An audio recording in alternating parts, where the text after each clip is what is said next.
faithfulness in here too. Mm-hmm. Just the faithful love of God that well, I'll quote it right here on page 29, but it says, speaking of the disciples, he said, yet even though they were slow to learn, they still referred to themselves as his beloved. And it's that understanding. Failure is just part of the process, and it's not just okay, it's better than okay. God doesn't want failure to shut us down. God didn't make it a 3 strikes and you're out sort of thing. It's more about how God helps us dust ourselves off so we can swing for the fences again. And all of this without keeping a meticulous record of our screw-ups. And yeah, it's beautiful. Wait, they still refer to themselves as his beloved. That understanding that you're faithful, you're still going to love me. I messed up, you're faithful, you're still going to love me. Actually, that reminded me, one of my favorite moments in the Gospels is, when Peter, before Christ died, Peter denied Christ 3 times, and then after Jesus' resurrection, when he appears to the disciples again, before that, Peter's like, well, I'm going to go out fishing because that's what my old life is about, and I failed, and so what else can I do? I'm just going to go fishing again. And so then some of the other disciples hop on the boat and go with him, and they're fishing, and they catch no fish. Well, Jesus sets up. It's really romantic. It's like a proposal scene. You know how sometimes guys will set up their first date scene and propose to the one that they love, with we at the same restaurant where we had our first date, that type of thing. Well, when Peter first realized that Jesus was like God, it was when he was fishing and Jesus said, cast your nets on the other side. And he's like, oh, well, we've been out here all night, we've caught nothing, but sure, I'll cast my nets on the other side. And then they pull out so much fish that, the net almost breaks and they're hauling it in. He falls down at Jesus' feet and he says, you're Lord. Well, Jesus sets that scene again. Peter's out in the boat with the disciples and Jesus is on the shore. They don't recognize him. And he calls out to them, have you caught anything? No, and cast your nets on the other side.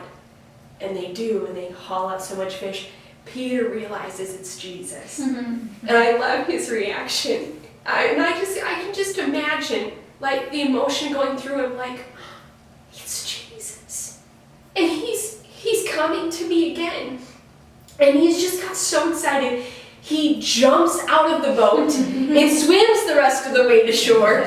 And then he gets on shore and he doesn't even know what to say. And Jesus is like, you want to have breakfast? I mean, I'm paraphrasing, but really, Jesus had fish there in his fire. He literally, made breakfast for him. It's just, it's romantic in the way it's set up. God is so gracious. But, and then that's when Jesus asks Peter 3 times, Peter, do you love me? He says, yes, you know that I love you, Lord. And he says, feed my sheep. And it's like this reinstatement. You don't have to go and be a fisherman like you were before. I've discipled you. You are meant to be a part of my kingdom. You're meant to feed my sheep, to be a leader. And just that, and he says it 3 times, just as Peter denied him 3 times. And how beautiful that is. Yes. His faithfulness in pursuing Peter in love. And Peter thought he'd made the ultimate mistake. I've denied him. There's no way I can be of any use. I'm messed up so bad. And Jesus just sets up this whole romantic scene. It's romantic in my opinion. It is. And I loved it. That's great. I'll take from 29, probably near where you were reading, but finding things and losing things is what the Bible is all about. God even seemed to encourage it. He talked about losing your job or even your life if you want to find it. He talked about losing your status to find real power. He shows that Jesus comes looking for us because people, like sheep, have a knack for getting lost. And when he finds us, we usually aren't dressed in a tux. I love that. I mean, we've talked about the way that God loves us, and I just think it's just such a great thing, such a great example for us to learn to love other people this way. And I think as a family, Christians are pretty historically terrible at loving other people, And I think that we just need to get good at it because why aren't we good at it? Right. What is wrong with us? I mean, come on. You know, we should expect failures. Yeah. We should expect failures for ourselves. We should expect failures for our friends, you know? We shouldn't try to control people. We should try to be coming in this little box. That's what a Christian looks like. Right. You know what I mean? Yeah. Like there's this great chapter in Screwtape Letters, which I didn't have a chance to like find it and get it out, but it's basically, I don't know if you know what Screwtape Letters is, but it's like demon strategies, you know, to try to get this guy to, you know, fall away from the Lord, basically. So, but one of the strategies was, if you can get them all to look the same, to think the same, to be the same, you know, take away any individuality of the way that God has made them, like all the beauty and the uniqueness of who you are versus who you are versus who you are, like which you can see in creation, like all the different kinds of flowers. Yeah. Just that alone Right. is amazing. It's Right. God's expression, Yeah. the beauty of His expression, and we try to like lock it all in because we want to control what it means to be a Christian. It's easier for us to control than to just have it be life and people and God living through us and to let it flow and be under grace. It's easier for us to like lock it in because then we can control it, understand it better in our minds, Right.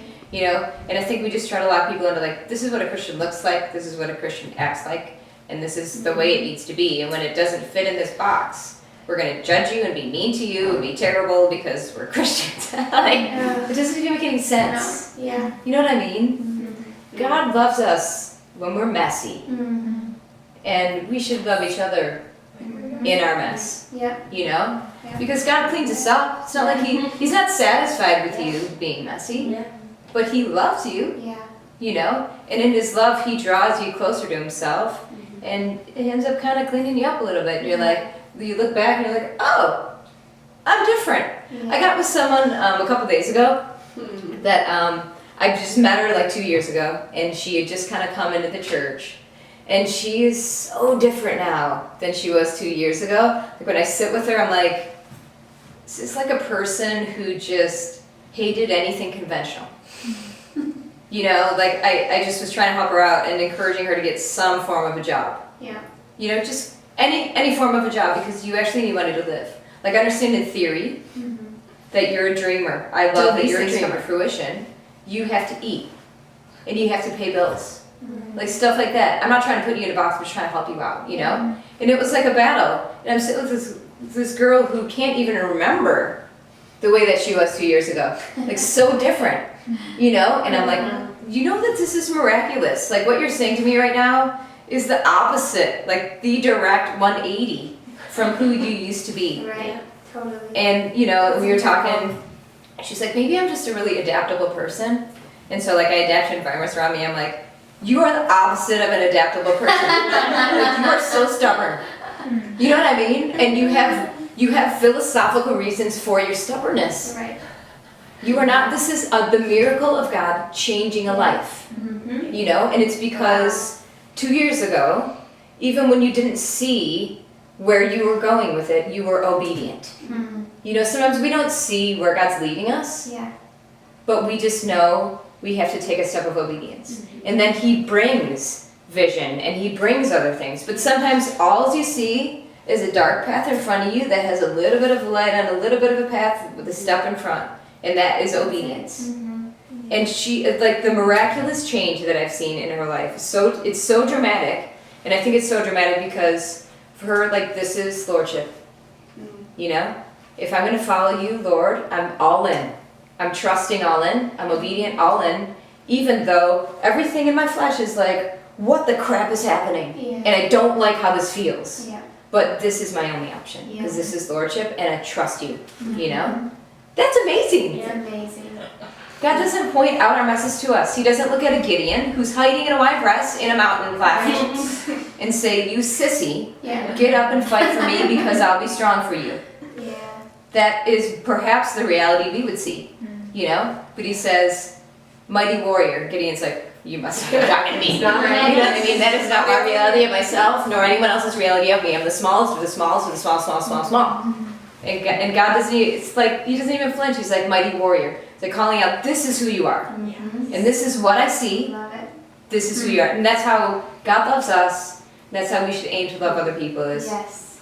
maybe it's an idea to ignore some of the mess and call out some of the good. Right. Because people on their journey with the Lord, the mess will kind of fall away.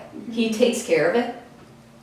And you become Yeah. something amazing that he sees you already are. Yeah. You know? Yeah. That's so That's cool. incredible. Man. Is. Yeah. Oh, I'm so glad. Yeah. Me too.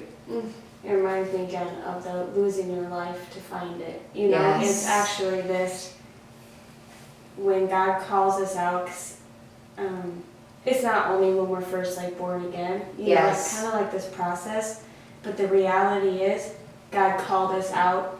And so even though Gideon was the smallest of the small, the reality is he's powerful because he's actually called out of who he was. You know? Yes. And so, or when Kirsten was talking about being afraid of people, you know, and that guy called it out, I see that you're not afraid of people anymore, that you're set free of that.